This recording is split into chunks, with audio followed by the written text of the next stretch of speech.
Lokvani news network, बातमी मागची बित्तम बातमी। निसर्गाने व राजकीय प्रस्थापित पुढाऱ्यांनी आमच्यावरती प्रचंड अन्याय केलाय, आमदार गोपीचंद पडळकर यांचं वक्तव्य। सांगली जिल्हा नियोजन समितीमधून उमदी तालुक्यात जत येथील पोलीस ठाण्यातील एक अधिकारी व 8 अंमलदार यांच्या निवासासाठी 3,45,00,000 रुपये मंजूर करण्यात आले होते। त्या कामांचं भूमिपूजन पालकमंत्री चंद्रकांत पाटील यांच्या हस्ते करण्यात आलं।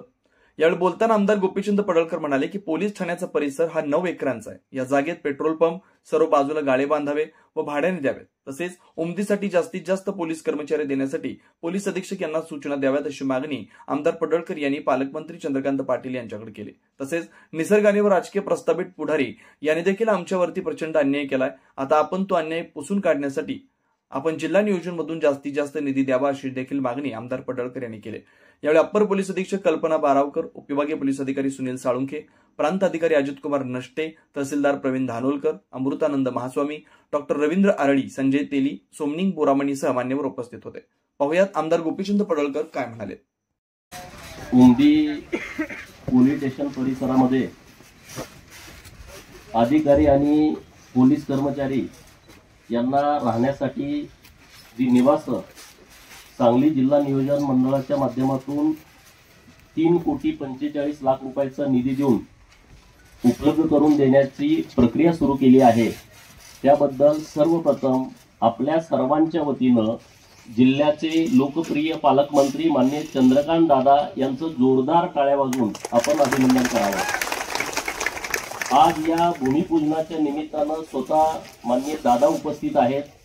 जिल्ह्याचे एसपी साहेब, घोगे साहेब, ॲडिशनल एसपी मॅडम, प्रांत अधिकारी जत, डीवायएसपी जत, तहसीलदार जत, अप्पर तहसीलदार संघ, माननीय बालगाव मठाचे मठाधिपती माननीय अमृतानंद स्वामीजी महाराज, माननीय डॉक्टर रवींद्र आरळी साहेब, संजय तेली साहेब, या गावचे सरपंच माननीय तेली साहेब, आपल्या PWD खात्याचे एक्झिक्युटिव्ह इंजिनियर माननीय मिरजकर साहेब, माळी साहेब, व्यासपीठावरती उपस्थित सर्व अधिकारी आणि तुम्ही सर्वजण इतक्या मोठ्या संख्येने उपस्थित राहिला त्याबद्दल तुमचं पण मी मनापासून आभार व्यक्त करतो, अभिनंदन करतो।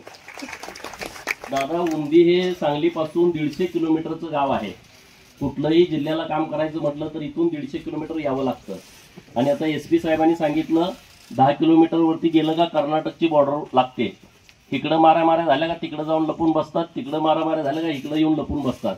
त्यामुळे या पोलीस स्टेशनचा ताण खूप वाढतो आणि म्हणून 100% कर्मचारी इथं कसल्याही परिस्थितीमध्ये आपण एसपी साहेब दिले पाहिजेत। दादानी एसपी साहेबांना सूचना द्याव्यात की जास्तीत जास्त कर्मचारी जतला आणि उमदीला आपण दिले पाहिजेत।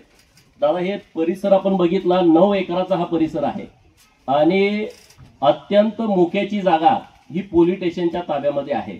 तर माझी आपल्याकडे एक विनंती अशी आहे की आपण पूर्ण गाळे त्या पोलीस स्टेशनच्या जागेमध्ये आपण तयार करावेत। ते जिल्हा नियोजन मधून करा, पोलीस महामंडळाकडून करा किंवा अन्य काही तुम्ही निधी वापरा, कारण नाहीतर अतिक्रमण होणार आणि आपली सरकारची जागा चुकीच्या पद्धतीनं लोकांच्या ताब्यात जाईल। तर तशा पद्धतीचं एक आपण रचना करावी आणि ते भाड्यानं द्यावी। आपली लोक भाड्याने, बरोबर ना, भाड्याने घ्यायला लोक तयार आहेत, नंबर 1। नंबर 2, जसा एसपी ऑफिसच्या तिथं पेट्रोल पंप आहे जो पोलिसांचा आहे, तसा एक पेट्रोल पंप या जागेत काढा ना। अत्यंत मोक्याची जागा आहे, तिथे एक पेट्रोल पंप काढा। तुमच्या पोलीस स्टेशनला त्याचं इन्कम चांगल्या पद्धतीने मिळेल आणि आमच्या लोकांना भेसळ नसलेलं तेल मिळेल। म्हणजे भेसळ होतंय असं माझं म्हणणं नाही, परंतु पोलिसांच्या वरती, पोलीस पंपावरती लोकांचा विश्वास जास्त असतो आणि त्यामुळं इथं एक पेट्रोल पंप काढला तर अत्यंत चांगल्या पद्धतीनं एक सुविधा लोकांसाठी पण उपलब्ध होईल आणि आपल्या पोलीस स्टेशनला पण काही इन्कम होईल।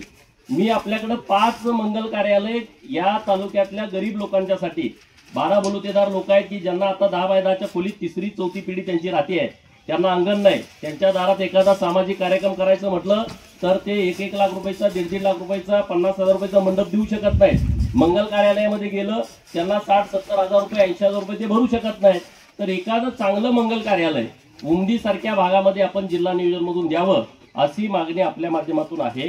आता दादा, आपल्या सरकारनं 2000 एकर मध्ये उमदीला MIDC घोषित केलेले आहे आणि एकदम टेबल प्लॉट आहे। इथून एक हाकेच्या अंतरावरती तो MIDC ला शेतकऱ्यांनी प्लॉट दिलाय। पास थ्रू मधून जाहिरात दिली होती सरकारनं, परंतु कनेक्टिव्हिटी नसल्यामुळं इथून JNPT पोर्ट 400-500 किलोमीटर आहे, जवळ कुठली व्यवस्था नसल्यामुळं 3-4च उद्योगपतींनी त्यामध्ये ऍप्लिकेशन दाखल केलेलं आहे. आणि म्हणून दादांच्याकडे मी येतानाच विनंती केली, रांजणीचं ड्रायपोर्ट जोपर्यंत होत नाही तोपर्यंत मोठ्या चांगल्या कंपन्या उमदीला येऊ शकत नाहीत.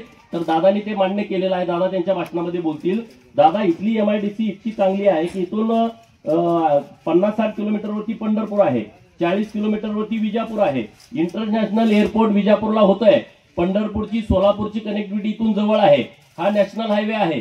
तर एक MIDCच्या बाबतीमध्ये माननीय मुख्यमंत्री महोदयांनी आणि तुम्ही परवा जी बैठक घेतली, आमदारांना तुम्ही विचारणा केली की बाबा तुमचं काम काय महत्वाचं आहे, तर मी माननीय मुख्यमंत्री महोदयांनी दादांच्याकडे एकच काम सांगितलं की आम्हाला एक चांगली इंटरनॅशनल कंपनी तुम्ही आमच्या उमदीसाठी द्या, म्हणजे इथल्या आमच्या पोरांच्या हाताला काम इथंच मिळेल की जी मुलं आता बेळगावला, बेंगलोरला, हुबळीला, धारवाडला, इकडे पुण्याला, पिंपरी चिंचवडला, सांगलीला, कुपवाड MIDC मध्ये कामाला जात आहेत, तीच मुलं आमच्या गावात राहून इथं MIDC मध्ये काम करतील आणि संध्याकाळी घराकडे जाऊ शकतील. अशी एक व्यवस्था आहे. जास्तीचं मी बोलत नाही, पण दादा माझी तुम्हाला हात जोडून विनंती आहे, निसर्गानं प्रचंड अन्याय केलेला हा तालुका आहे, प्रचंड अन्याय निसर्गानं केला हे आमच्या हातामध्ये नाही, पण राजकीय प्रस्थापित पुढाऱ्यांनी आमच्यावरती अन्याय केलाय, याची प्रचंड चीड आमच्या सगळ्या लोकांच्या मनामध्ये आहे, प्रचंड चीड आहे. अरे आमचा निधी गेला कुठं? आज आमच्या गावाला जायला रस्ता नाही, तिकडे पुढाऱ्याच्या गोट्याला डांबरी रस्ता आहे, कॉन्क्रीट सिमेंटचा रस्ता आहे, आणि हा बॅकलॉग भरून काढणार कोण? तर हा बॅकलॉग फक्त आणि फक्त माननीय पालकमंत्री चंद्रकांत दादा भरून काढू शकतात, हा आम्हाला विश्वास आहे का तुम्हाला? आहे ना? आणि म्हणून दादा तुमच्याकडे माझी विनंती आहे, जिल्हा नियोजन मधून मागच्या 5 टर्मचा तुम्ही सगळा आराखडा जिल्हा नियोजन अधिकाऱ्यांच्याकडून आणि कलेक्टर यांच्याकडून मागून घ्यावा.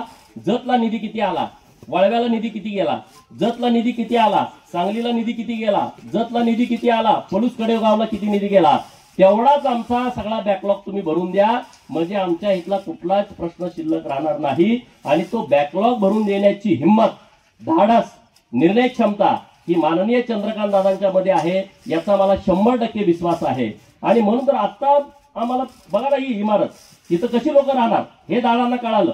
आपला माणूस पालकमंत्री कशासाठी पाहिजे, जतचा विचार करणारा पालकमंत्री का पाहिजे, ते दादा आहेत. म्हणून आता इथं 3,45,00,000 आपल्याला मिळाले. दादा, पोलीस स्टेशनची इमारत सुद्धा नवीन बांधण्याची आवश्यकता आहे. मला वाटलं SP साहेबांनी की पोलीस महामंडळाकडे त्याचा प्रस्ताव पाठवलाय, तर नक्की ती पण मला कधी पडेल ती सांगता येत नाही. मी परवा तिकडे गेलो होतो, बिदाड तिरकं झालंय, म्हणजे ही वस्तुस्थिती आहे. आणि म्हणून दादा या सगळ्या विषयामध्ये लक्ष घालून आम्हाला पोलीस स्टेशनची इमारत कसल्याही परिस्थितीमध्ये महामंडळाच्या वरच्या अधिकाऱ्यांना तुम्ही बोलावं, ती मंजूर करून देण्यात यावी. या शहरामध्ये मलकार सिद्धाचं प्रसिद्ध मंदिर आहे आणि कर्नाटक आणि महाराष्ट्रातले सगळे भाविक इथे येत आहे. तिथं एखादं विश्रामधाम गेस्ट हाऊस आमच्याकडे नाही, जे जुनं आहे ते पूर्णपणे बंद आहे, त्याच्यामध्ये कुठं राहण्याची सोय नाही. हे एखादा अधिकारी आला सांगलीवरून, कुठं फ्रेश होणार, कुठं बसणार? महिला अधिकारी आल्या, कुठं बसणार? एखाद्या तपासाच्या कामी येतात, एखादं सुपरविजन करण्यासाठी येतात, तेव्हा बसायची सोय पण नाही. तर ते जे आमचं विश्रामधाम आहे त्याच्याबद्दल दादा काय निर्णय घेता आला तर नक्की तुम्ही घ्यावा. जास्ती तुम्ही बोलत नाही, परंतु मनापासून चंद्रकांत दादांना मी धन्यवाद देतो की त्यांनी या निवासस्थानाच्या साठी, कारण उमदीला पोलीस बदली म्हणजे शिक्षासाठी टाकला जातो अशी एक भावना लोकांच्या मध्ये तयार झाल्या. तिकडं कुठं काय चूक झाली त्याला पाठवा उमदीला, तिकडं काय चूक झाली त्याला पाठवा आटपाडीला. आता मला असं नको आहे. अधिकाऱ्याला वाटलं पाहिजे की मला उमदीला काम करण्यासाठी जायचं आहे आणि त्यासाठी लागणाऱ्या सगळ्या भौतिक सुविधा ह्या जिल्हा नियोजनच्या माध्यमातून उपलब्ध होतील आणि ते दादांनी करावं असं मी एकदा दादांच्याकडे विनंती करतो. दादांचं परत एकदा जोरदार टाळ्या वाजून आपण स्वागत करावं की आज दादांचा मॅरेथॉन दौरा आहे.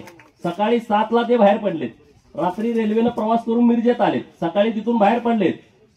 कवटेमंकाळ शहरातले 4 कार्यक्रम करून हा 5वा कार्यक्रम आहे. इथून दादर बोबलात, परत जतमध्ये वन विभागाच्या कार्यालयाचं लोकार्पण आहे, परत जतच्या शहराला पाणी पुरवठा योजना आहे त्याचं भूमिपूजन आहे, परत ते खानापूरला जाणार आहेत, उपकेंद्र शिवाजी विद्यापीठाचं दिलंय. असं दिवसभर दादांचा दौरा, परत 5 ठिकाणी विचार भेटी आहेत.